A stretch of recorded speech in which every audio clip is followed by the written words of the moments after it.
it is Wednesday at 3 o'clock Eastern time, that could really mean just one thing. It's time for the goRIA live stream. And with us today, we have a real special guest, Jon Beatty, who is the COO of Schwab, I should say, Advisory Services. Jon, thanks for joining us this week. Hey, Chuck, great to be here. Thanks for having me. You bet. Now, I've been looking forward to this chat. So as those of you in the audience, I'm sure know by now, every Wednesday, 3 o'clock Eastern time, I come on, usually with a guest, and we highlight what is new on www.goria.com. And today is no exception. So we have some really great content. And this month, if you will, is how to pick a custodian month.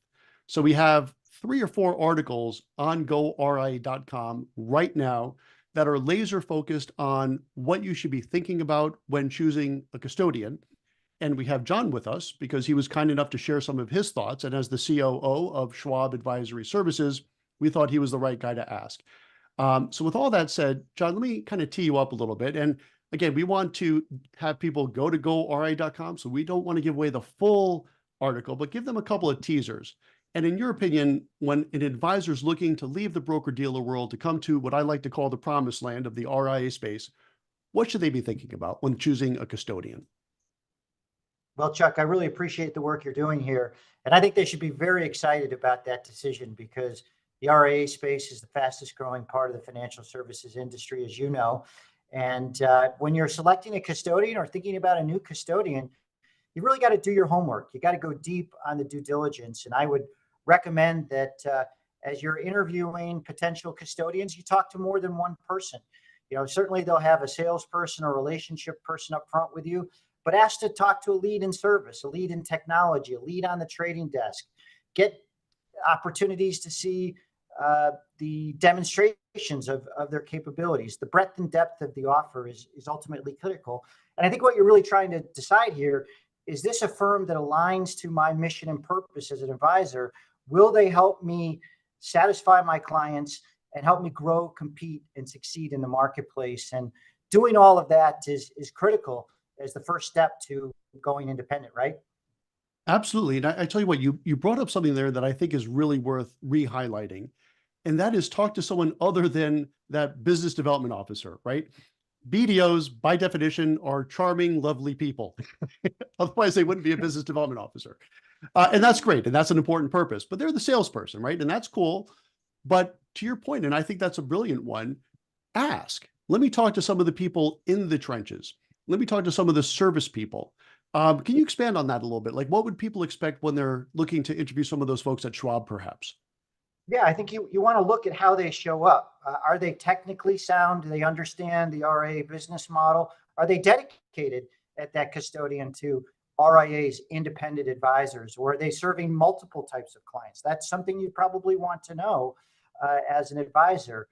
The other thing you want to do is understand really what their tenure is in the business. How experienced are they in working with registered investment advisors? Do they have other experiences in other parts of the industry that gives them perspective in serving you as an advisor? So depth and breadth of people, capability, what's the culture like? What's the feel as you go from person to person that you talk to? Certainly pay attention to the bells and whistles that they'll share with you, but watch what they do and how they act. I always think that's most important when you're picking a partner, right? Absolutely. And getting that sort of personal vibe, like, is this going to work? Because it's such an important decision, right? Second only to who you're going to spend your life with personally as a spouse. I can't imagine a bigger decision for an RIA, at least, than the custodian, right? Maybe some of the big tech pieces you could put under that category as well, but certainly the custodian, once you're there, you don't want to leave if you could avoid it. So you want to make that decision right from the get-go. And something else. I talk about that all the time, Chuck, which is if you're going to build a building, you're going to find solid rock foundation to put that building on, not shifting sands.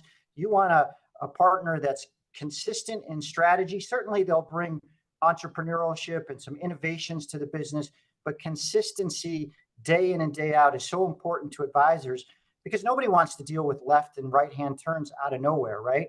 So you're right. That bedrock of foundation is so important. Without question. One other thing I want to touch upon, and this is sort of, our live stream where we just put a little spotlight on. So this is not the deep dive, but the deep dive is available on goRIA.com.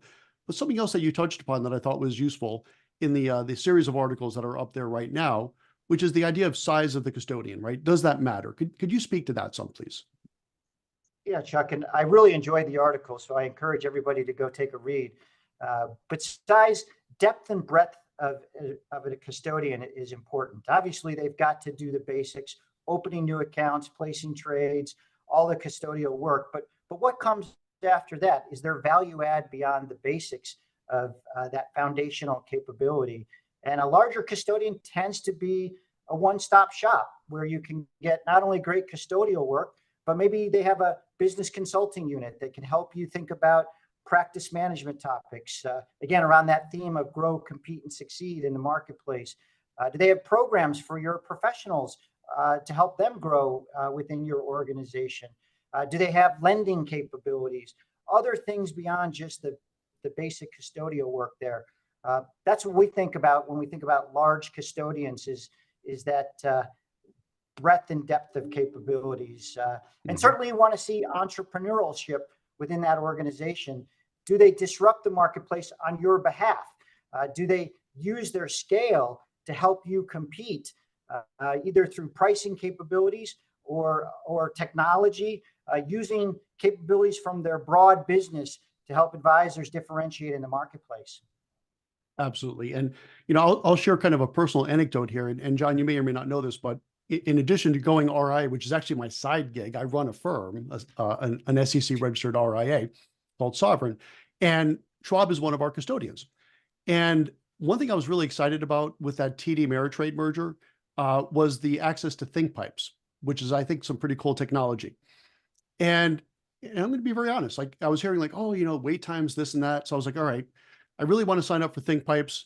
And normally when I do this, it's like when I'm making a doctor's appointment. I'm planning on being on hold for a while, and I have all my emails teed up so I can do my emails while I'm on hold listening to that beautiful music. And I got to tell you, and this happened last week, and I called one person, they connect me to the next person, and that person set me up on the spot. I didn't have a chance to do one email. So, some of those things that you're hearing about wait times, maybe that was a while ago, but it wasn't last week. I'll tell you that. And I was very pleasantly surprised with the turnaround, because I know you guys are awfully big now, but the wait time was less than booking my dentist appointment that I'm still trying to book right now. And I think that's quite good. The trick that you mentioned there, Chuck, is the idea of being big and providing scale to advisors, but feeling small and intimate at the same time. Yeah. So that you're one phone call away from a resource that you need, whether it's in the moment with a client or as you're contemplating additional business capabilities. And forget about iRebal. That was a great part of the acquisition as well. And again, just about depth and breadth of services that a larger custodian can offer. And then it's the experience, right? Size is important, but how long have they been serving advisors? Is it core to their total company portfolio of approaching investors? At Schwab, we are the biggest advisory business in the industry, but we're half the firm's assets. It's a really important business at Schwab. And you would want your custodian, if they're in more than one business, to make sure that the advisor business is important to them. Absolutely. Well, I think that's a perfect place to leave it for today. And Jon Beatty, thank you so much for joining us. Thanks for having me, Chuck. Take care. Okay, you bet. And before we let the audience go, one quick reminder, 2 really cool events coming up. One is going to be in person in New York City on April 16th. And that's going to be the RIA Connect, which is going to be the Investment News' RIA Summit for the East Coast this year. And I've got the pleasure of being the chairperson of that. And I can tell you firsthand, I've been very involved with the agenda building. It's going to be fantastic. Then something else I'm exceptionally excited about, it's going to be the goRIA Virtual Masterclass. So if you're listening to this, you're probably an advisor thinking about going RIA. And this is the date you really want to mark down. June 13th, it's going to be a half-day virtual masterclass that's going to have sessions including compliance, how to start up your RIA, how to get it registered, the technology, fee-based products that don't need a Series 7, and a lot more. The registration for that will be here on goRIA.com in about 2 weeks, but for now, save the date on June 13th. So with all that said, again, John, thank you for joining us. And on behalf of goRIA, fueled by Investment News, I'm Chuck Bala. We'll see you next Wednesday, 3 o'clock Eastern Time. Take care. See you soon.